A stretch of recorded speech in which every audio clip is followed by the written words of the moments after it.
जी अस्सलाम वालेकुम नाज़रीन, मैं हूं आपका मेज़बान और सिकंदर, आप देखें नया पाकिस्तान। नाज़रीन, मेरे साथ मौजूद हैं फ़रा, जो कि पिछले कई अरसे से दर दर की ठोकरें खा रही हैं। इनके साथ ऐसा क्या हुआ कि ये बिल्कुल अफसरदा हो गई हैं और इंसाफ लेने के लिए हर जगह पे पहुंच जाती हैं? इनकी कहानी है क्या, ये सारी इनकी ज़ुबानी सुनते हैं। जी अस्सलाम वालेकुम। जी, वालेकुम सलाम। अच्छा, ये बताएँ कि आपके साथ ऐसा क्या हुआ कि आप हर जगह पे जाती हैं इंसाफ लेने के लिए? आपके साथ हुआ क्या? सर ये बेसिकली मेरा ताल्लुक़ वैसे कराची से है। मैं लाहौर आई थी, देखिए एक जॉब के सिलसिले में यहाँ पर एज़ अ मॉडल मैं एक प्रोडक्शन हाउस में जॉब कर रही थी। ठीक है, लॉकडाउन की बात है, ये जब नया नया लॉकडाउन हुआ था तब की बात है। तो 8 माह पहले की बात है कि मुझे एक बंदा मिला, ठीक है, उसने लॉकडाउन के बाद में फ़ायदा उठाया कि चलो लड़की अकेली है, मजबूरी का फ़ायदा उठाते हैं, और जॉब उसने मुझे दी ये सोच के कि चलो ठीक है, वो एज़ अ सेल्फ वॉलंटियर बेसहारा और गरीब लड़कियों की हेल्प करता है। ठीक है, वो मुझे ये कह रहा होता था कि मैं आपको सपोर्ट करूँगा। ठीक है, उसका प्रोडक्शन हाउस था नहीं, अभी रनिंग में था। ठीक है, लेकिन उसने मुझे वहाँ जॉब प्रोवाइड की। मैं इश्तिहार देखकर उसके पास गई लॉकडाउन के दिनों में। उसको पता चला लड़की हॉस्टलाइज है, यहाँ पर उसकी फैमिली नहीं है। ठीक है, और फैमिली के साथ कुछ इख्तिलाफात मेरे चल रहे थे। मैं कराची से आई हुई थी और मैं जा नहीं पा रही थी। तो ये सारी चीज़ें देखकर उसने मुझे निकाह की ऑफ़र की। आप और मीडिया के हवाले से बात कर रहे हैं? मीडिया के हवाले से बात कर रही हूँ। ठीक है, मैं ख़ुद भी मीडिया से ही हूँ। ठीक है, मैं ख़ुद भी एज़ अ मॉडल वहाँ काम के लिए ही गई थी। ठीक है, तो बेसिकली क्या हुआ, क्या किया उन्होंने आपके साथ? सर हुआ ये कि मुझे उसने 2 माह, ठीक है, अपने ऑफ़िस में रिहाइश दी। फिर उसके ऑफ़िस में कुछ इल्लीगल एक्टिविटीज़ शुरू हो गई, मतलब ड्रग डीलर्स आना शुरू हो गए, वहाँ पर पार्टी कपल्स आना शुरू हो गए, सेक्स होना शुरू हो गया। तो जब मैंने उसे वार्न किया कि ऑफ़िस के अंदर अगर आपने मुझे रिहाइश दी है, स्टे दिया है, तो काइंडली आप ये अय्याशी का अड्डा ख़त्म करो। जब मैंने उसे वार्न किया कि मैं केस कर दूँगी, तो उसने मुझ पे झूठा केस किया। कोर्ट में जाके मुझ पे झूठा क्या केस आपके किया। साथ उन्होंने हरकत की ये काम करने की, कौन-सा काम करने की? ये गलत काम करने की? जी, मतलब निकाह से पहले तो मेरे साथ उन्होंने कोई फ़ोर्सफुली काम नहीं किया, लेकिन आफ्टर निकाह उन्होंने खुफिया निकाह किया, और निकाह के पेपर्स भी फ़ेक थे। ठीक है, वो भी रजिस्टर नहीं किया निकाह उन्होंने मेरे साथ। ठीक है, और इसके बाद उन्होंने मुझसे एग्रीमेंट भी किया निकाह के पेपर्स के साथ कि वो मुझे यूएस से सेटल करवाएंगे, वो मतलब वीज़े की पेमेंट करेंगे, और ये सारी चीज़ें इस तरह की मुझे ख्वाब दिखाएँ। और ये ख्वाब दिखा के, मतलब मुझसे पहले भी उन्होंने 3 लड़कियों के साथ ये हरकतें की हैं। ठीक है, उनकी एक साबका जो बीवी है, उनकी कज़न है अपनी, उनका भी डिवोर्स हो गया। 3 तलाक़ें इस बंदे की पहले भी हो चुकी हैं। ये इसी तरह लड़कियों को मिसयूज़ करता है, निकाह का झांसा देकर अपने प्यार में फंसाकर। मुझे अच्छा, बाकी ये बताएं लड़कियों कि जब आपको पता था कि वहाँ पे कपल्स आते हैं और ड्रग्स डीलर आते हैं, तो फिर आप उनके साथ निकाह करने के लिए रज़ामंद क्यों हुई? मैं उस ऑफ़िस से निकल गई थी। ऑफ़िस से निकलने के बाद उसने मुझे पहले ऑफ़िस से फ़ायर किया। उसने मुझे ऑफ़िस से फ़ायर इस वजह से किया कि उसको पता चल गया कि लड़की जो है मेरे हाथ नहीं आने वाली। ठीक है, मैंने जाकर जब उसे केस की धमकी दी, तो उसने उल्टा मुझ पे केस किया। कोर्ट में रिट लगाई कि लड़की हमें हरासा कर रही है, मैं उसे हरासा कर रही हूँ, और मैं उस पे ज़ना बिल जबर का इल्ज़ाम लगा रही हूँ। इस तरह के घटिया इल्ज़ामात उसने लगाए मुझ पे। कोर्ट में रिट लगा के जो उसने ऑफ़िस से मुझे निकाल दिया। ऑफ़िस से निकालने के बाद 1 माह बाद जब उसे अपनी गलती का एहसास हुआ है, फिर उसने शर्मिंदा होकर अपनी एक सहेली है सबा नामी लड़की, ऑफिस के अंदर आपकी तनख्वाह कितनी थी? ऑफ़िस के अंदर उसने मुझे 20,000 तनख्वाह पे रखा था, 20,000। रहायश भी उनकी थी? जी, रहाइश मुझे इस वजह से दी थी क्योंकि लॉकडाउन हो गया था, और मेरा उनको पता था मैं हॉस्टल में रह रही हूँ यहाँ पर। तो इस चीज़ का उनको पता था कि लड़की मजबूर है इस टाइम, तो ठीक है, मैं उसे कुछ दिन के लिए ऑफ़िस में स्टे दे देता हूँ।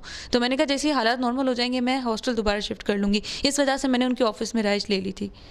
जब ऑफ़िस के अंदर इल्लीगल एक्टिविटीज़ शुरू हो गई और मुझे मेरी प्राइवेसी वहाँ डिस्टर्ब होती हुई नज़र आई, तब मैंने उनको केस की धमकी दी। एक्चुअली वहाँ पर जो कपल्स वगैरह आते थे, जो डेटिंग पॉइंट बनाया हुआ था उन्होंने ऑफिस को, और वहाँ जो लड़के आते वहाँ थे, पे सेक्स भी होता था? जी, जो शराबी दोस्त उनके वहाँ पर आते थे, वो मुझे फ़ोर्सफुली कहते थे कि तुम भी यूज़ करो ड्रग। मैं यूज़ नहीं करना चाहती थी, वो मुझे कहते थे फ़ोर्सफुली कि अब मेरे दोस्तों को कंपनी दो, मेरे दोस्तों के साथ उठो बैठो, और ये मुझसे हरगिज़ गवारा नहीं हो रहा था, क्योंकि गैरत की बात थी, मैं ये सब चीज़ें नहीं बर्दाश्त कर क्या सकती। उन्होंने आपसे मोहब्बत का इज़हार किया?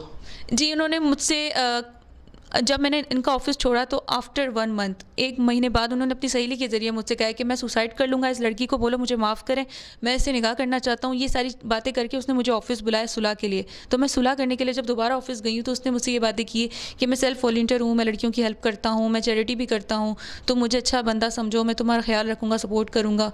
तो ये सारी बातें मीठी-मीठी करके उसने मुझसे निकाह किया है, वो भी शरई निकाह किया है। अच्छा, और ये कि निकाह वो रजिस्टर नहीं हुआ? वो निकाह रजिस्टर नहीं हुआ है। तो उसके बाद कितनी देर आप उनके साथ रहीं? 8 माह हो गए थे हमारे निकाह को। जब उसके भाई को और उसके मामू को उसके घर में खबर लीक हुई, तो उल्टा उन्होंने मुझे धमकियाँ देना शुरू कर दी कि तुम। निकाह के बाद हाँ, आप निकाह कहाँ के रहती थी? निकाह के बाद उसके भाई को खबर लीक हो गई, उसने हमारा पीछा किया है। ठीक है, हमारे फ्लैट जहाँ मैं रहती थी उनके साथ, उस फ्लैट को खाली करवाया है।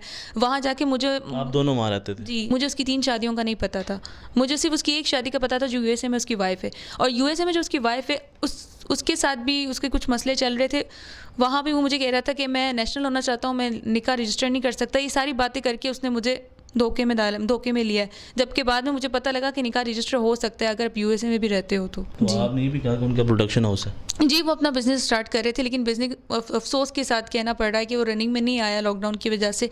तो इस वजह से उन्होंने मुझे निकाह की ऑफ़र की कि उन्होंने कहा मैं ऑफ़िस सील कर रहा हूँ। ऑफ़िस भी उन्होंने बाद में सील करवाया जब मैंने केस किया, उन पे केस की धमकी दी, जब मुझे ऑफ़िस से निकाला। बाद में मैंने मीडिया के थ्रू हेल्प ली थी। मैंने एफआईए में भी कंप्लेन दी थी कि मुझे इस तरह के थ्रेट्स मैसेजेस आ रहे हैं। एफआईए में कंप्लेन दी थी मैंने कि मुझे लीगल डॉक्यूमेंट से ब्लैकमेल किया जा रहा है। इनकी दोस्त है सबा नामी, जो कि वकील बनने लगी हैं। वकीलों के साथ मिलकर मुझे उन्होंने ब्लैंक पेपर्स पे मुझसे साइन भी करवाए थे। किसी एफिडेविट के कोई पेपर्स थे, उस पर आपको सिग्नेचर। तब सोचना चाहिए था ना, आपको साइन नहीं करने चाहिए। सिग्नेचर उन्होंने लिए थे, मुझे नहीं पता था किस लिए लिए थे, क्योंकि मेरे ओरिजिनल पेपर्स आप खुद सहाफ़ी हैं तो आपको तो पता होना चाहिए। मेरे ओरिजिनल पेपर्स जो थे ना, वो किसी के कब्जे में, वो उनकी जो दोस्त है ना उनके कब्जे में, वो मुझे अभी तक नहीं मिले। आप ये बताएं कि एफआईआर करवाने के लिए आप थाने में गई हैं? मैं एफआईआर करवाने के लिए थाने में गई थी जब मुझे धमकियाँ मिल रही थी, थ्रेट्स आ रहे थे। तो वहाँ पर मुझे सुलह का उन्होंने कहा कि हम घर वालों को बुलाते हैं, आपस में एक दूसरे की सुलह करवाते हैं। तो मैंने कहा मुझे सुलह नहीं करनी है, दोबारा से मुझे थ्रेट्स आएंगे। उनके घर वालों को बुलाया, उनके घर वालों ने पुलिस वालों को पैसे खिलाया, नहीं मुझे नहीं पता क्या सीन हुआ है। मुझे सुलह करने के लिए कह रहे थे कि दोबारा आपको धमकियाँ नहीं आएंगी। तो मैंने कहा मैं सुलह नहीं करना चाहती। कि अगर लड़की यहाँ पर इंडिपेंडेंटली रह रही है, सेल्फ मेड है हमारे मुल्क में, तो ये कि हमारी सोसाइटी में हरासमेंट करने वाले लोग तो हर जगह मौजूद हैं। मुझ जैसी कई लड़कियाँ हैं जिनको मैं अवेयरनेस देना चाहूँगी कि प्लीज़ किसी पे फ़ौरन ब्लाइंडली ट्रस्ट ना करें। जहाँ भी जाएं, जिस ऑफिस में भी जाएं, मैं ये मैसेज देना चाहूँगी हर लड़की को। अब ये बताएंगे अब चाहती क्या है? सर मैं इंसाफ चाहती हूँ, मुझे इंसाफ नहीं मिल रहा है। यहाँ सिर्फ गरीबों को इंसाफ मिलता है। मैं ये बता रही हूँ कि यहाँ पर इंसाफ जो है ना, मुझ जैसी लड़कियों को तो नहीं मिल सकता, बिल्कुल भी नहीं मिल सकता। यहाँ जो पैसा खिलाता है, पैसा खिलाने वाला बंदा जो है, उसी को इंसाफ मिलता है, उसी की सुनी जाती है। यहाँ पर हमारे थाने में गई तो उन्होंने आपको क्या जवाब दिया, रिस्पॉन्स क्या था? मुझे जो वहाँ के सब इंस्पेक्टर थे और जो एएसआई थे वहाँ के, उन्होंने मुझे ये कहा कि आप फ़िलहाल एफआईआर नहीं हो सकती आप जब तक एविडेंस पेश नहीं करोगे कि उन्होंने आपको जानी नुकसान पहुँचाया है। उन्होंने सिर्फ मुझे फेस टू फेस मारने की धमकियाँ दी थी, जान से मारने की धमकियाँ मिली थी उसके घर वालों की तरफ से मुझे, लेकिन मेरे पास इसका एविडेंस नहीं था कि मुझे कोई नुकसान पहुँचाया उन्होंने। तो इस वजह से उन्होंने एफआईआर नहीं काटी और मुझसे सुलह के लिए कहा। मैंने कहा मैं सुलह नहीं करना चाहती, तो यहाँ मैंने अपनी एप्लीकेशन वापस ले ली थी। फिर आपका ये कहना है कि 8 मंथ उन्होंने आपको यूज़ किया? जी 8 मंथ यूज़ किया। तो ये मैं कह सकती हूँ कि निकाह जो था वो ऑथेंटिक पेपर्स नहीं थे, फेक पेपर्स थे, कानूनी कार्रवाई भी नहीं हो सकती। और मुझे धमकियाँ भी इसीलिए दी जा रही है, यूएसए वाले नंबर से भी धमकियाँ दी जा रही है, मेरा नंबर भी मिसयूज़ किया जा रहा है। ठीक है, उसकी जो फ्रेंड है सबा, वो भी मेरा नंबर लीक कर रही है। इस टाइम मुझे मुख्तलिफ नंबरों से मैसेजेस आ रहे हैं, ब्लैकमेल किया जा रहा है, हरासा करने की कोशिश की जा रही है।